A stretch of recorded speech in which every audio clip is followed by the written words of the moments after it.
நாளொரு வண்ணமும் பொழுதொரு மேனியுமாக ஸ்டாலின் அரசு உயர்நீதிமன்றம் உச்ச நீதிமன்றம் என மாறி மாறி குட்டு வாங்கி வரும் நிலையில் சாலை விரிவாக்கம் என கூறி விவசாயிகளிடம் பெற்ற நிலத்திற்கு உரிய தொகையை வழங்காமல் இழுத்தடித்து வருவதற்கு நீதிமன்றம் பெரிய குட்டாக வைத்துள்ளது.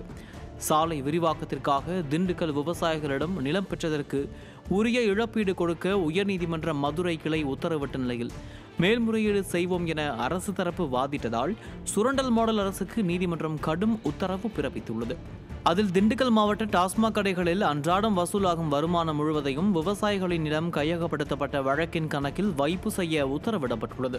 திமுக அரசு மீது நீதிமன்றம் நம்பிக்கை இழந்ததையே இந்த உத்தரவு காட்டுவதாக கூறப்படுகிறது.